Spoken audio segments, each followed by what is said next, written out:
punches here.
Season finale of the ZTV Sports Report, your home for all things Akron Zips athletics.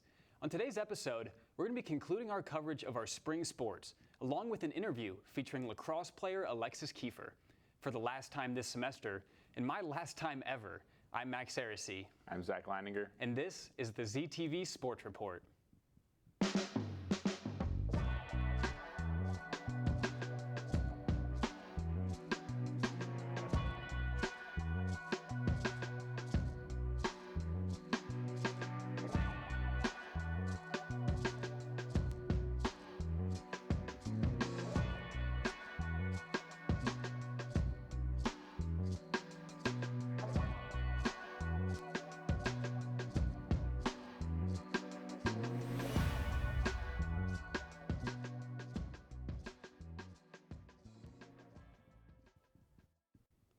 We're going to start our show with coverage on the recent baseball series against Central Michigan. Let's take it over to Megan and see how they did.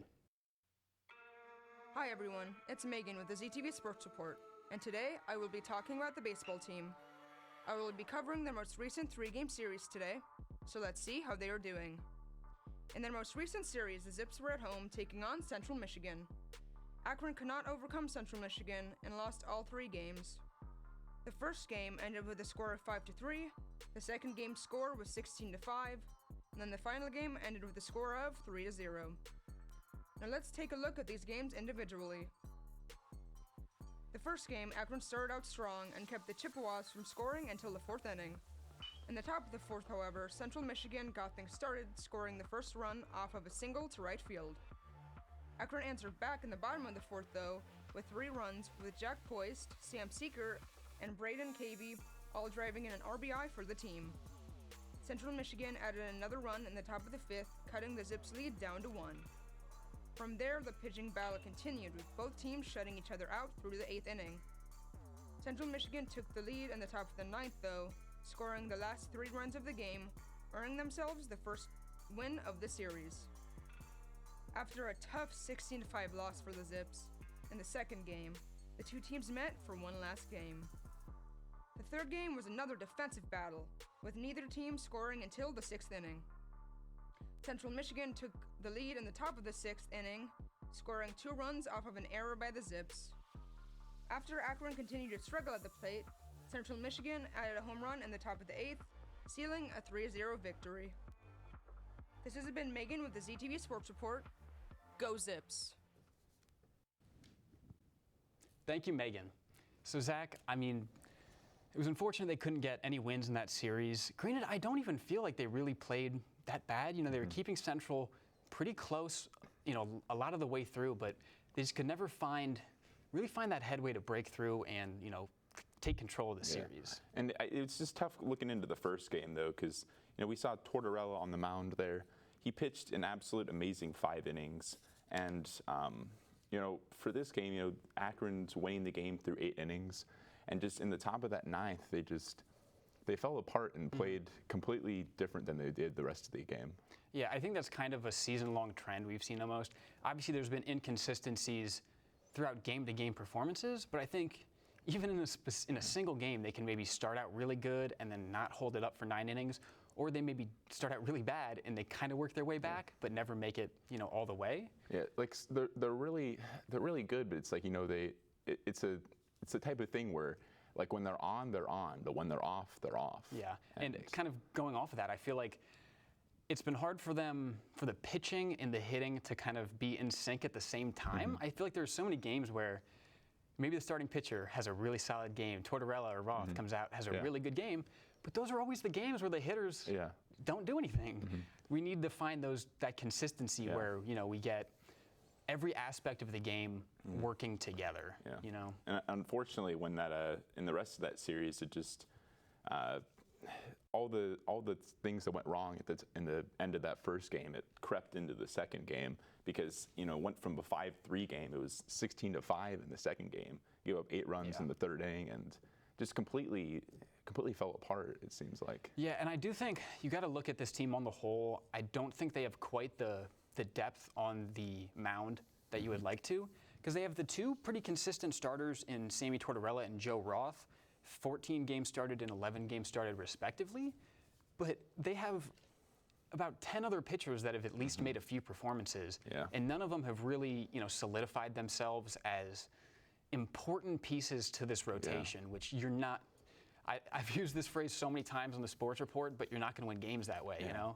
So, I don't know, they need more depth on the mound, because, you know, even Tortorella maybe goes out, has a really good start, gives you 6-7 quality innings.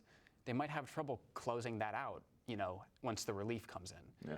So that's something, and with that, it's just going to need time to get new recruits in, develop the talent that you currently have. So. And again, when we talked about this team earlier in the season, Sabo was gone right after last season, so bringing in a new coach this year, it was like, you know, we're expecting them to be. The expectations were a little lower, trying to get used to a new team. Yeah. And, you know, things are still, they've been gelling here and there, hit or miss. I mean, probably half this team half the starting lineup is, you know, new talent from this season. Thinking of returning players, you know, we got Nick Arrivo, Ian Pennington, Sam Seeker, and Kaito Hara. But past that, this offense is very, very new. And like you said, I think a lot of that, you know, goes with Sabo leaving last year. I know Cameron Benson, who was the freshman shortstop last year, he transferred out. So there's always going to be that turnaround with the coaching staff. And I do have to give credit. I think they have a lot of really solid offensive players in this lineup. Jack Poist, he started 41 games and he's hitting .319. He's the only, like, every game starter hitting above that 300 mark, which is really nice. And you got to give props to Brendan Cavey as well, because he really wasn't playing too much earlier in the season. They were kind of still had some kinks to work out with that middle infield. But I think Kaito Hara has settled into shortstop pretty nicely, and they threw Brendan Cavey over at second. And ever since he's come in, dude, he's been really, really good offensively and defensively. He's kind of been that, I don't know the right word for it, but he's been that player that kind of comes out of nowhere and makes really solid contributions. Just that spark, really. He's been that spark, So that's nice to see him coming in. And then, you know, the rest of their core is playing good, but nobody's super like standing out. They got a lot of people right around that 250, 260 mark. I mean, obviously Arrivo, Seeker, Pennington, those are some really solid names, but a little more consistency maybe. And, you know, just another player to shout out here while we're at it, you know, Jack Firestone. I know his stats, or I guess, well, his stats and his play, I guess, don't really seem to coincide. Like, looking at his stats, he looks like, really solid. He's had some rough games in here, but, even on that, he ended up just a couple games ago here set the single season home run record, 15 home runs for the team. So just being that heavy hitter is just something they've needed. Yeah, that's something you cannot overstate. All-time season leader in home runs. And I mean, granted, like, he's got a lot of strikeouts. He has 73 strikeouts on the season, which is almost double. The next highest is 40. So, like, that's tough. But those 15 home runs, they make up for it. Yeah. You're going to have those hitters very high home run and strikeout ratios. And you have to respect the confidence, really. Yeah. It's like when I guess similar in basketball, just like, your main guys, they're a lot of time your big scorers are the ones that are putting a lot of attempts in. So it's like, he's swinging the bat a lot. Yeah. Sure, he's not, making contact every single time, but he's making big plays. Yeah, so. Absolutely. And, moving forward, obviously this team isn't going to be competing for a MAC championship this season or anything like that, but I think they have a lot of very quality pieces to work with and continue to develop. And you think they're going to get some new players as well. Hopefully they hopefully they don't lose any transfers. Yeah. But moving forward, I'll be honest, I feel good about this team. This season, honestly, was probably better than I was expecting. So that in itself is a positive.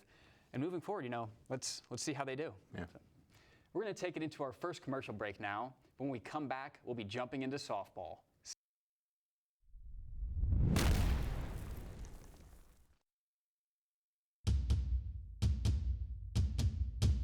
You're watching ZTV. Akron After Hours this season, we're doing things a little differently.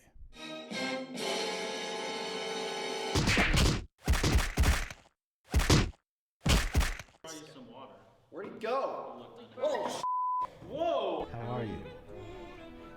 I'm good. You heard anything? You're gonna cut me off, at least use your turn signal.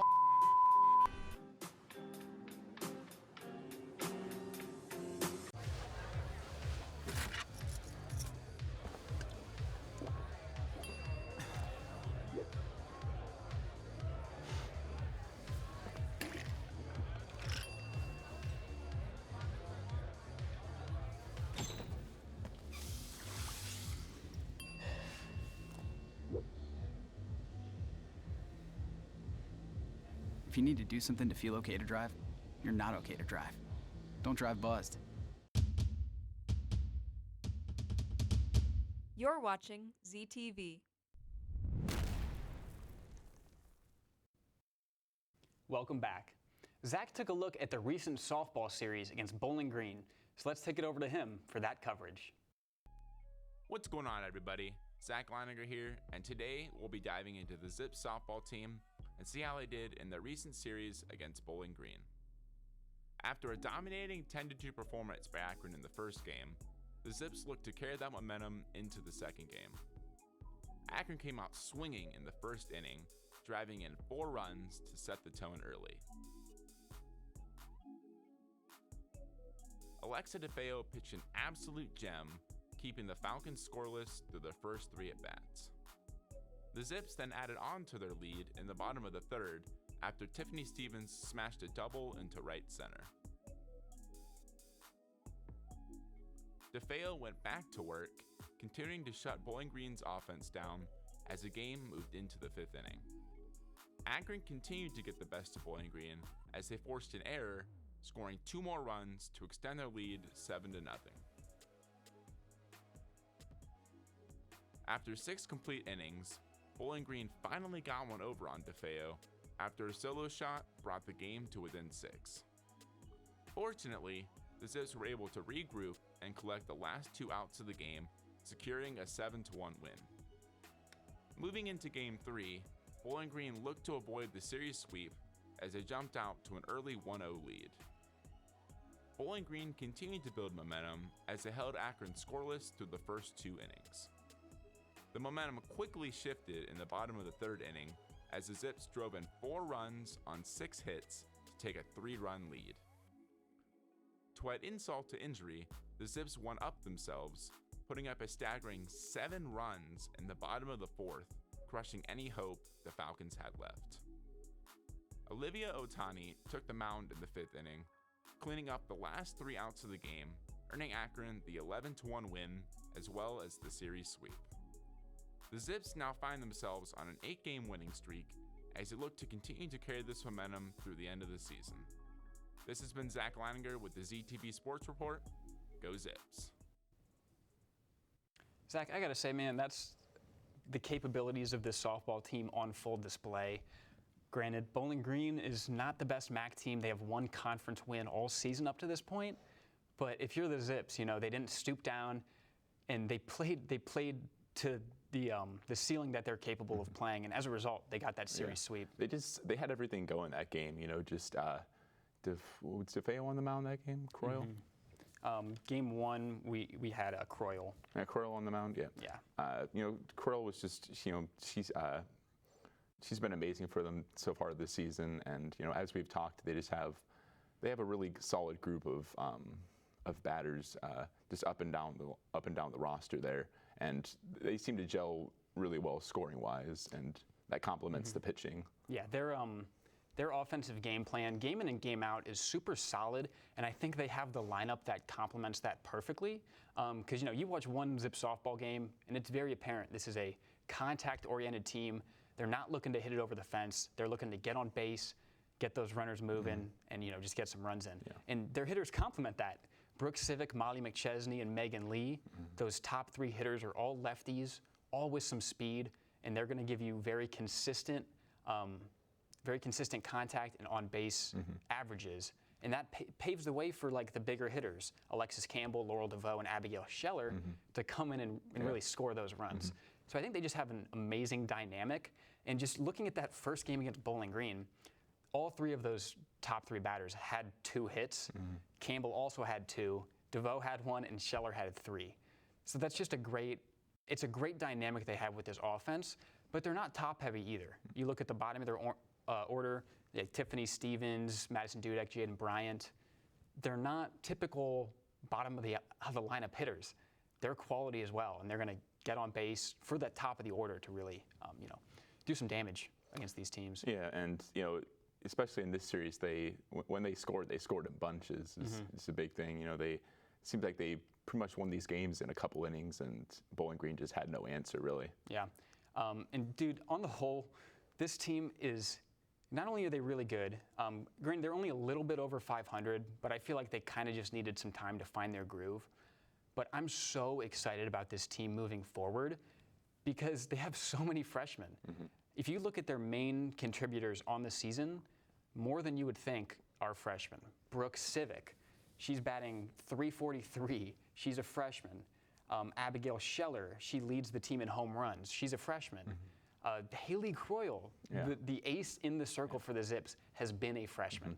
So it's nice to know, regardless of how this season ends, they're going to be on the come up for years to come. And it's been exciting to watch just because with you know, Craig Nicholson coming in as the first-year head coach for this team, it seemed that like we weren't sure how this team was going to go, but it seems that they not really proved us wrong, but I guess maybe proved us right in a way. Just that like the team came ready to play.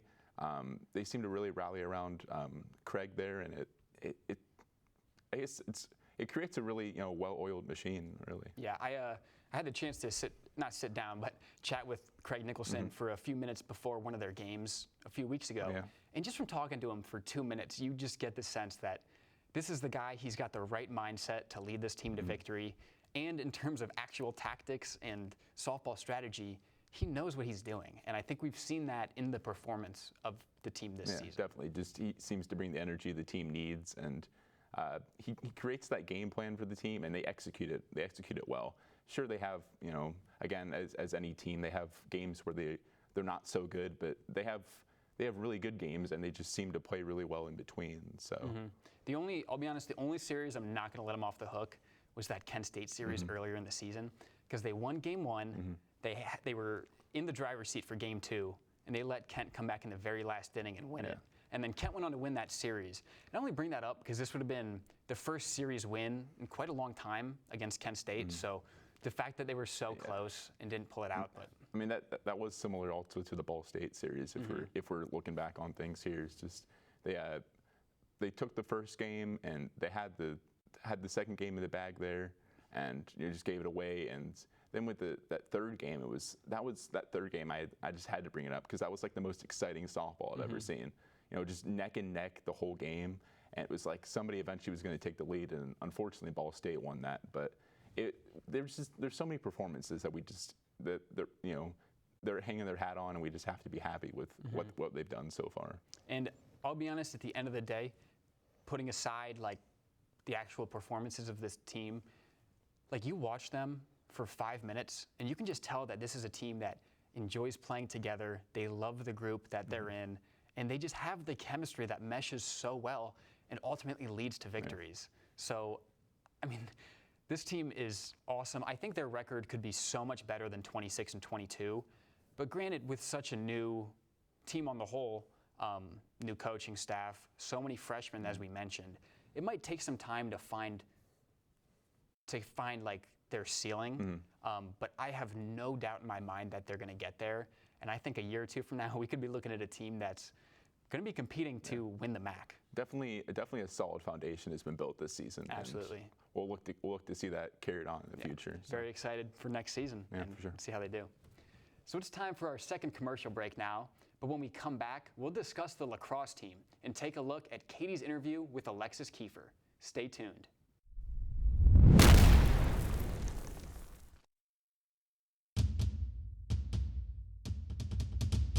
You're watching ZTV.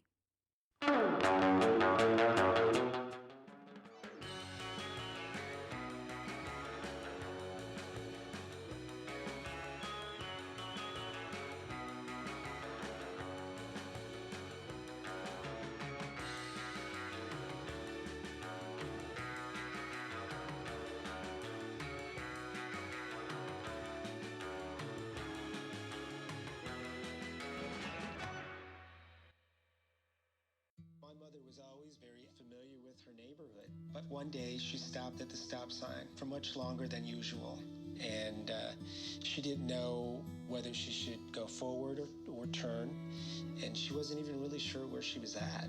It was very unsettling for her. I felt so much better after my son told me, "Mom, I don't want you to worry or be afraid. I'll be there for you and we'll figure it out."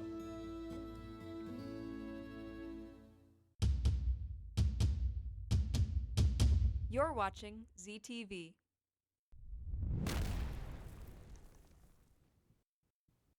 Welcome back. Katie recently interviewed lacrosse teammate Alexis Kiefer, so let's go ahead and check in with them.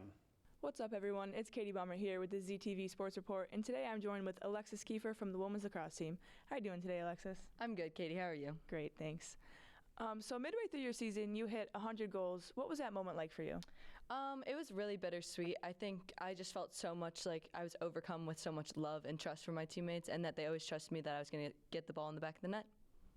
Okay, so now that you're graduating, what do you think the legacy for this senior class wanted to leave on this program?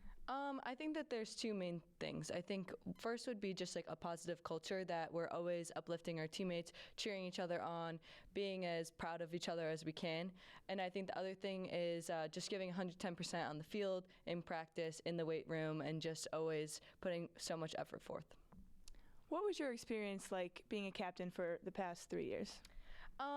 It definitely was difficult at times, but I think in terms of just, I grew a lot as a leader, and just being able to lead my teammates and help them when they were down and just being there for them was something that was really eye-opening for me. And what are you planning on doing with lacrosse now that you're graduating and moving on? I'm actually going to be doing some coaching, so I'm excited to get back into the coaching world, see what that's like. And I think I just am excited to give back to lacrosse and just see what everything's like. Perfect. Thank you, Alexis. Thank you. This is Katie with the ZTV Sports Report. Go Zips. Thank you, Katie, and thank you to Alexis Kiefer for taking the time to come in and talk with us. So, Zach, looking at this lacrosse team on the whole, can't say we have quite the amount of positives to discuss that we would like to. Finish the season 2-15, which is never what you want to see, but they did. Little consolation, they did pick up that Eastern Michigan win towards the end of the season.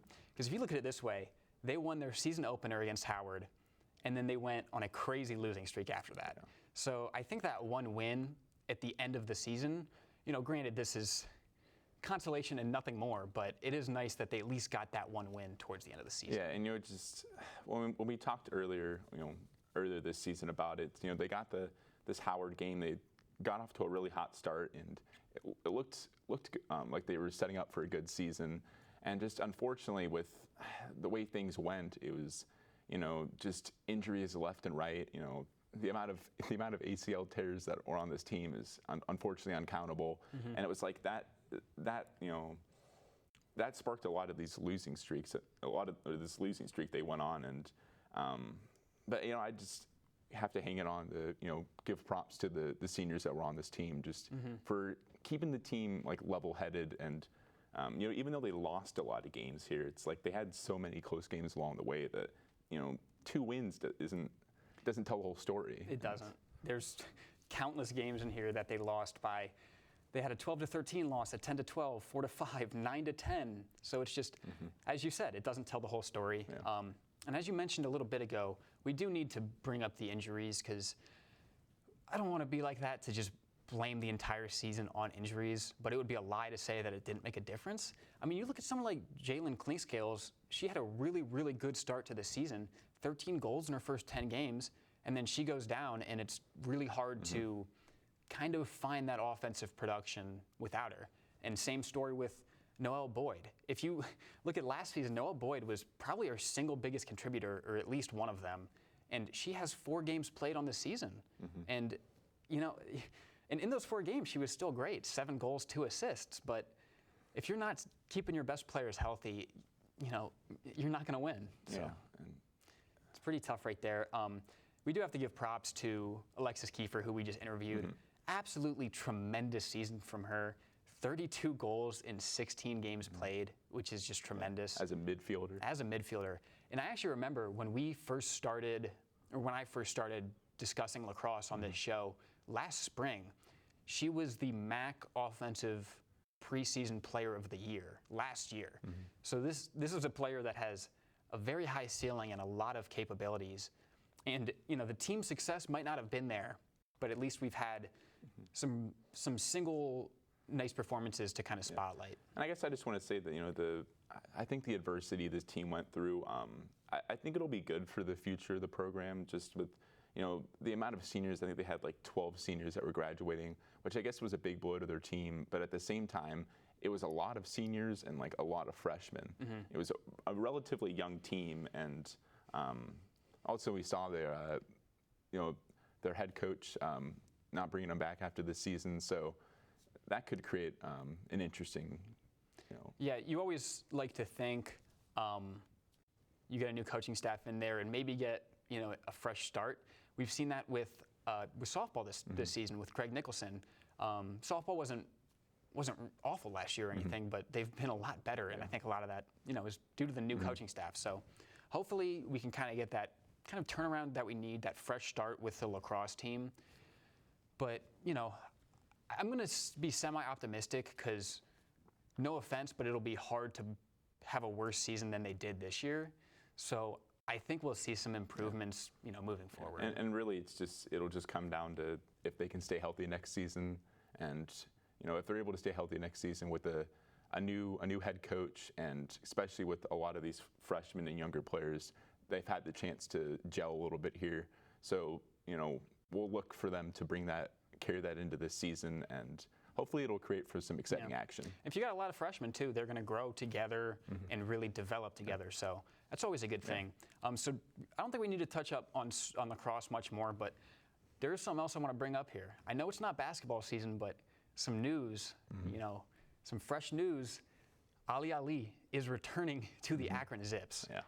Not what I was expecting to wake up and see this morning, but I'm not going to complain in the slightest. For anybody who doesn't know, in the 2020 to 2021 season, the season after that, he made up a big 3 with Enrique and Castaneda. So if you just look at the team this past season, you're not familiar with Ali because he transferred to Butler after they won the MAC.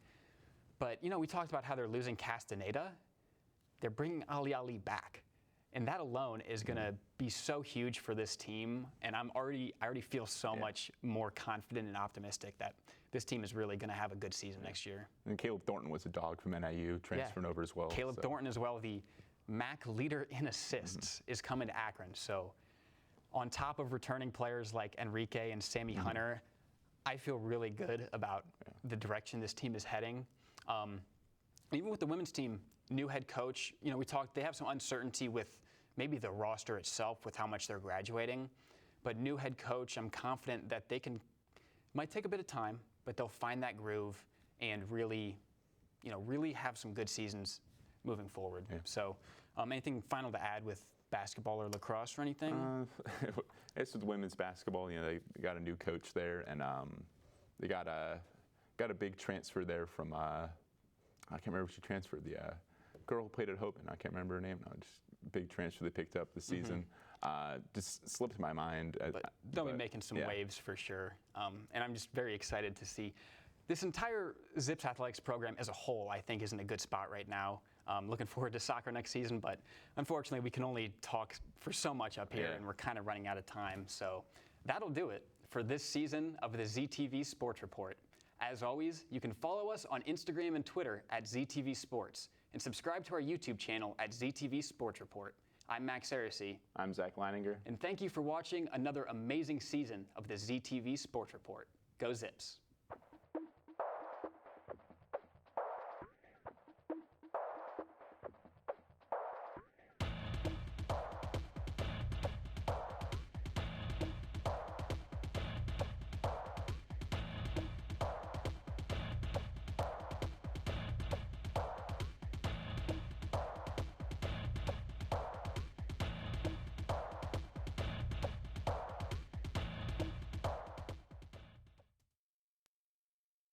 This program was produced by ZTV at the University of Akron. Do you want to gain experience in video production, professional social media, or working with real clients? Visit the UA School of Communications online or follow us on social media to learn more. ZTV, make media, make a difference.